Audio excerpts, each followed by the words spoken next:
ஃபோட்ரானிக்ஸ்லேருந்து பொட்டி வந்துருச்சு. அன்பாக்சிங் பண்ணலாம். லைக் நான் ரொம்ப நாளாக ஒரு ப்ராடக்ட் கேட்டுகிட்டே இருக்கேன். ஐ திங்க் சென்ட் பண்ணியிருக்காங்கன்னு நம்புகிறேன். ஏன்னா பேக்கிங்கில் மென்ஷன் பண்ணியிருக்காங்க. ஏன் தான் இவ்வளோ பேப்பரை போட்டு பிளாஸ்டிக்கை போட்டு சுற்றி தரானுன்னு தெரில. கத்தி வேறு காணும். வேறு கத்தி எடுத்து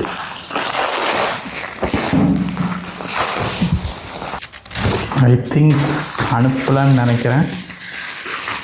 பிக் டிசப்பாயின்மெண்ட். உள்ளே பார்த்தீங்கன்னா வேறு ஏதோ ப்ராடக்டோட பேர் போட்டிருக்கு. பார்ப்போம். என்ன கேட்டிருந்தேன்னா அந்த Vlogmate 3 சொல்லி இதே மாதிரி ஒரு மைக் இருக்கும். ஸோ அந்த மைக்கு தான் கொடுங்கடா, டெஸ்ட் பண்ணி பார்க்கணும் 3000 ரூபாய்க்கு எப்படி இருக்குது அப்படின்னு உண்மையிலுமே ரொம்ப ஆர்வமாக வெயிட் பண்ணியிருக்கேன். எவ்வளோ பிளாஸ்டிக்கு! ஒரு 4 ப்ராடக்ட் அனுப்புகிறதுக்கு 4 கிலோ பிளாஸ்டிக் சேர்த்து அனுப்புகிறானுங்க.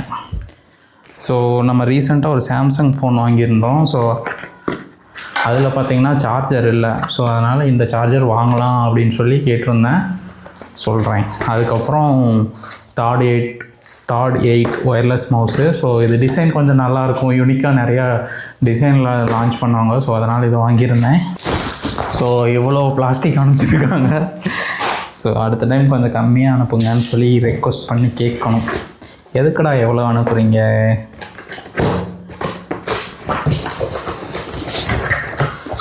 பெங்களூர்லும் வெயில் அதிகமாகிடுச்சுங்க. நைட்லலாம் வேர்க்க ஆரம்பிக்குது. ஃபேன் இல்லைன்னா தூக்கம் வர மாட்டேங்குது. ஸோ இது பார்த்திங்கன்னா எனிமீல்னு ஒரு ப்ராடக்ட்டு. இதில் வந்து ஸ்டீமிங், குக்கிங் எல்லாமே பண்ணலான்னு சொல்லியிருந்தாங்க. ஸோ இன்ட்ரெஸ்டிங்காக இருந்துச்சு. சரி ட்ரை பண்ணலான்னு சொல்லி கேட்டிருந்தேன். ஒரு வழியாக கேட்டதை அனுப்பிச்சி விட்டாங்க. லேயராக ஏதோ வச்சுருக்காங்க. ஸோ இது கரண்ட் அடுப்பில் மாதிரின்னு வச்சுக்கோங்களேன். எலக்ட்ரிக் குக்கர் மாதிரின்னு வச்சுக்கோங்களேன். இதில் குக் பண்ணிகிட்டே பாயில் பண்ணிக்கலாம். அந்த மாதிரி விஷயங்கள் இருக்குது. ஸோ இதை பற்றி செக் பண்ணிவிட்டு எப்படி இருக்குன்னு சொல்கிறேன். ஸோ அடுத்தது பார்த்திங்கன்னா இந்த பாக்ஸ் அடாப்டோ 100ன்னு சொல்லிவிட்டு இது என்னென்னா லைக் மல்டிபிள் டிவைசஸை ஒரே டைமில் சார்ஜ் பண்ணிக்கலாம். Can charger. மேக்ஸிமம் அவுட்புட் பார்த்திங்கன்னா 100 வாட் அவுட்புட் தருது. ஸோ இந்த டைப் சி போர்ட்ஸ் 2 இருக்கும். ஸோ இந்த ரெண்டுலேயும் பார்த்திங்கன்னா உங்களுக்கு 100 வாட் அவுட்புட்டும், இதில் டைப் ஏ போர்ட்டில் பார்த்திங்கன்னா 30 வாட் அவுட்புட்டும் தருவோம். ஸோ யூஸ் பண்ணி பார்த்துட்டு சொல்கிறேன் எவ்வளோ ஃபாஸ்ட்டாக சார்ஜ் ஏறுது, ஐஃபோன்ஸ்க்கெல்லாம் சப்போர்ட் ஆகுதா என்னன்னு. அண்டு இதில் பார்த்திங்கன்னா ஒரு type C to type C cable ஒன்று கொடுத்துருக்காங்க. நல்லா வெயிட்டாக கனமாக இருக்குது. தென் ஃபைனலாக அடித்து துவைச்சி போட்டு ஆல்ரெடி எல்லாம் பிரிஞ்சு வந்திருக்கு. ஸோ தாட் 8 மவுஸும் அது கூட வாரண்டி கார்ட்ஸும் வந்திருக்கு.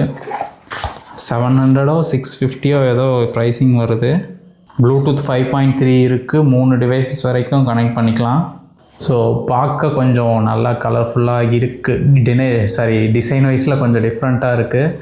அதே மாதிரி இதில் டெஸ்க்டாப் பட்டன் இருக்கும். லாஸ்ட்டாக தாட் 3 or 5 பார்த்தோம். அதில் பார்த்திங்கன்னா டெஸ்க்டாப் பட்டன் இருக்காது. இதில் டெஸ்க்டாப் பட்டன் கொடுத்துருக்காங்க.